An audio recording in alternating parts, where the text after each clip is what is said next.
pagi anak-anak semuanya. Masih semangat ya pagi ini? Ya, pagi ini kita akan melakukan ekstrakurikuler dengan Ibu. Tema yang akan kita angkat yaitu tentang eco-bonding. Apa itu eco-bonding? Nanti akan kita pelajari dan kita bahas bersama, kita praktekkan bersama. Sebelum kita memulai ekstrakurikuler pagi ini, silahkan presensi di kolom komentar dengan menyebutkan nama lengkap dan nomor absen. Kemudian, karena masih dalam masa pandemi, Ibu mengingatkan kepada kalian semuanya untuk selalu menjaga protokol kesehatan kalian dengan selalu memakai masker, kemudian mencuci tangan, kemudian menjaga jarak dan menghindari kerumunan. Oke, mari kita mulai ekstrakurikuler kali ini.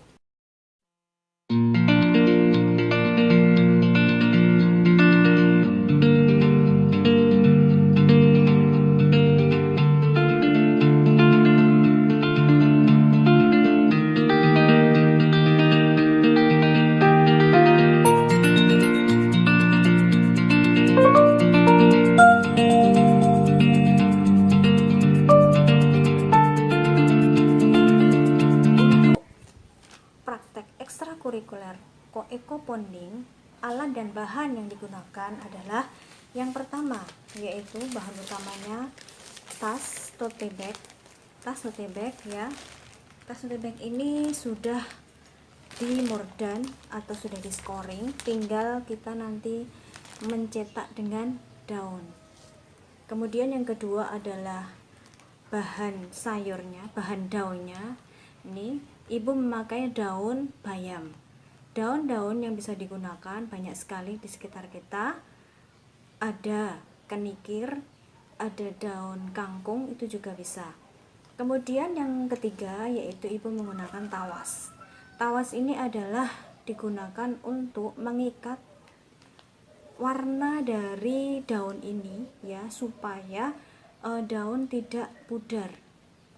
Kemudian yang keempat adalah palu. Ini Ibu menggunakan palu karet. Kalian juga bisa menggunakan palu dari besi atau yang biasa digunakan untuk kayu, tukang kayu ya, untuk memukul paku, itu bisa. Tapi perlu diperhatikan dalam eco-bonding daun itu dijaga supaya daun dan tasnya tidak sampai berlubang gitu ya. Kemudian yang kelima, Ibu menggunakan plastik.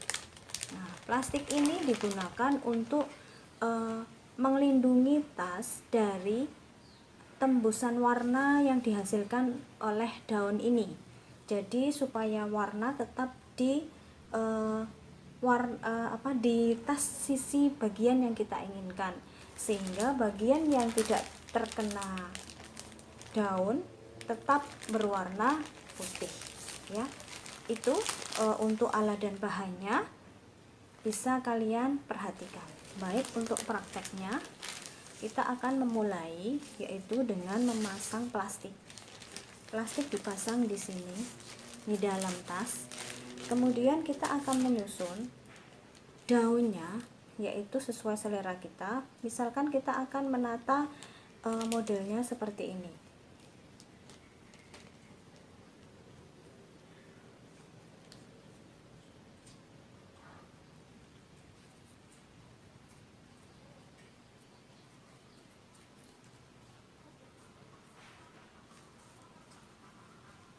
Nah, kita akan menata daunnya seperti ini. Daun ini kita taruh di dalam tasnya. Kita susun dahulu.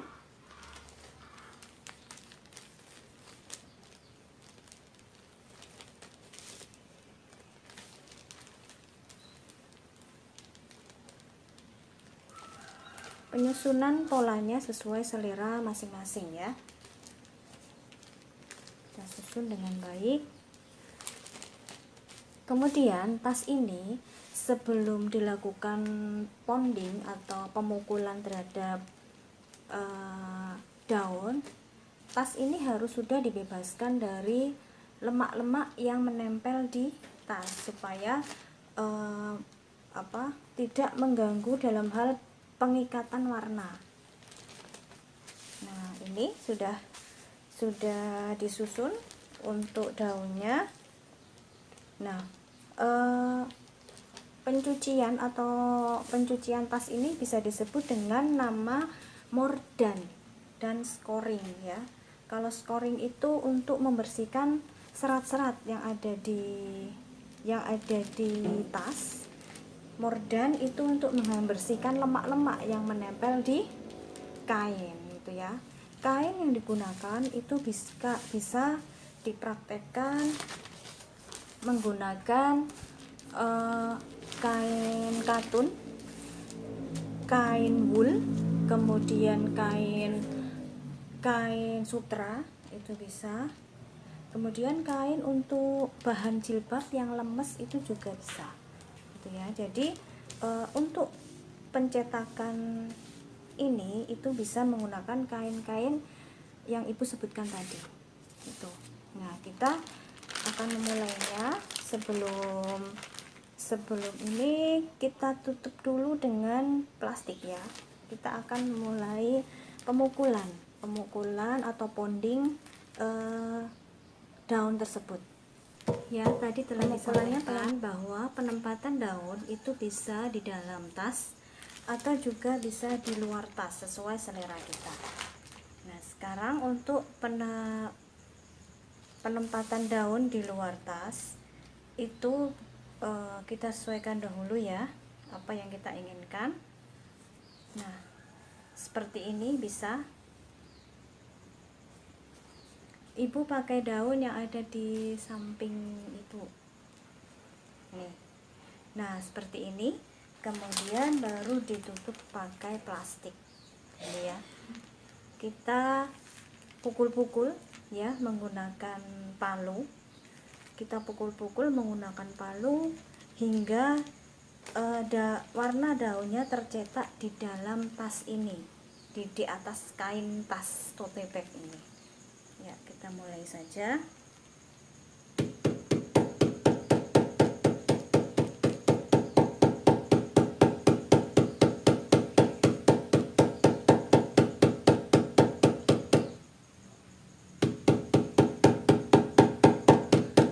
Posisi daunnya itu ke arah kain ya, jadi warna hijau daunnya tertempel di kain, sedangkan yang bagian dalam daunnya itu ke arah luar di plastiknya.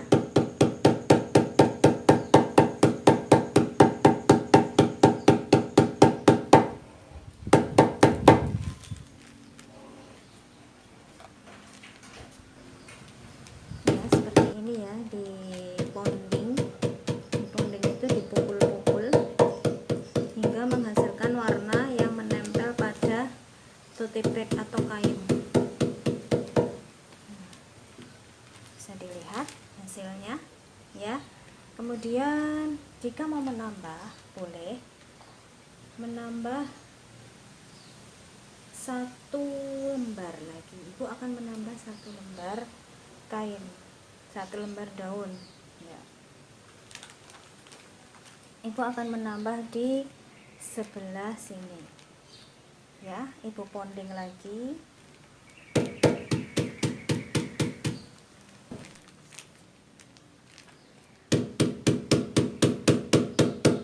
Alat pukul ini bisa menggunakan palu ya, alat untuk memukul paku itu bisa. Jadi apa yang ada di rumah kalian, karena ponding itu kan tekniknya adalah dengan memukul daun sehingga warna bisa menempel pada kain. Nah, seperti ini ya, sudah tertempel daunnya ya, bisa dilihat. Nah, ini ya, untuk yang pertama itu memang kurang jelas, kemudian yang selanjutnya bisa kalian lihat. Kemudian plastiknya kita ambil seperti ini ya. Nah, ini didiamkan selama 24 jam. Kemudian tote bag atau kain yang telah kita ponding diikat atau namanya difiksasi, yaitu dengan menggunakan tawas ya. Nah, tawas ini ukurannya adalah 1 sendok makan dilarutkan ke dalam 1 liter air itu ya, kemudian direndam selama 15 menit, kemudian diangin-anginkan hingga kering, jangan terkena matahari. Seperti ini ya, itu ya. Untuk langkah selanjutnya kita lihat kembali ya, kita lanjutkan langkah selanjutnya, yaitu perendaman tote bag atau kain yang telah kita ponding kemarin menggunakan 1 sendok makan tawas ya, 1 sendok makan tawas dilarutkan ke dalam 1 liter air. Ini ya, dilarutkan ke dalam 1 liter air. Fungsinya apa? Pelarutan ini fungsinya adalah untuk mengikat warna yang ada di dalam tas ini, yang ada dalam kain ini, sehingga warna dari klorofil daun yang sudah kita cetak itu bisa awet atau bisa tetap di dalam tasnya, di dalam kainnya gitu ya. Nah, kemudian untuk melarutkannya atau untuk fiksasi itu bisa menggunakan air cuka ya, air cuka itu bisa juga menggunakan air cuka jika di rumah tidak mempunyai tawas seperti itu ya. Kita rendam ya ke dalam air yang sudah ditambah tawas. Perendaman ini dilakukan kurang lebih 15 menit saja ya, jangan terlalu lama dan jangan terlalu cepat, karena juga akan berpengaruh di hasil warnanya, di hasil warna yang diperoleh nanti ya. Kita diamkan selama 15 menit. Kemudian langkah selanjutnya setelah perendaman, maka dijemur di tempat yang tidak terkena sinar matahari atau diangin-anginkan seperti itu. Baik anak-anakku semuanya, setelah kalian mengikuti tahap-tahap dan proses pembuatan pewarnaan di atas kain dengan teknik ponding atau memukul-mukulkan simplicia atau daun, bunga, ranting di atas kain, semoga anak-anakku bisa mengambil manfaatnya dengan baik dan bisa mempraktekannya di rumah masing-masing dengan menggunakan peralatan yang ada di sekitar rumah kalian. Bahan dan alat yang digunakan pun juga mudah diperoleh, seperti kain ya, kain untuk ponding ya, untuk pewarnaan itu bisa kain katun, kemudian kain belacu, kain wool, kain sutra. Kalau yang kita pakai tadi, tas tote bag-nya menggunakan kain belacu ya. Kemudian sebelum dilakukan ponding, dilakukan pewarnaan, kain itu harus dibebaskan atau dinetralkan dari lemak-lemak yang menempel di dalam kain dan lapisan lilin di atas kain itu. Nah, penghilangan lemak-lemak atau penetralan lemak-lemak itu dinamakan dengan teknik mordant atau scoring. Kalau anak-anakku ingin mendapatkan kain yang sudah bebas dari mordant atau scoring, itu bisa kalian peroleh di tempat-tempat khusus atau tempat-tempat untuk praktek kursus mengenai ecoprint ya. Di samping itu bisa juga dilakukan sendiri ya, teknik mordant maupun scoring itu dengan menggunakan bahan-bahan kimia yang telah ditentukan. Kemudian bahan lain yang digunakan adalah tawas. Tawas di sini digunakan untuk mengikat warna. Warna supaya tetap awet dan tidak luntur, maka perlu diikat dengan suatu zat kimia. Nah, zat kimianya adalah dengan menggunakan tawas, dengan dilarutkan ke dalam air. Di samping tawas juga kita bisa menggunakan cuka. Cuka itu lebih mudah kita mendapatkannya, gitu ya. Kemudian palu yang digunakan bisa menggunakan palu yang biasa digunakan tukang bangunan, bisa juga menggunakan palu yang dari kayu yang memang khusus untuk pembuatan ekoprint, ekoponding ya, pewarnaan dengan daun tersebut. Nah, hal-hal atau alat dan bahan yang digunakan itu mudah didapatkan di sekitar kita. Ibu harapkan kalian bisa mempraktekannya di rumah, bisa menggunakan kain yang ada di rumah dan simplisia yang ada di sekitar rumah kalian. Baik, sebelum ibu akhiri, ibu ingatkan kembali kepada kalian untuk tetap taat terhadap protokol kesehatan, karena kita masih ada di masa pandemi. Seperti itu ya. Baik, ibu akhiri pertemuan kali ini. Wassalamualaikum warahmatullahi wabarakatuh.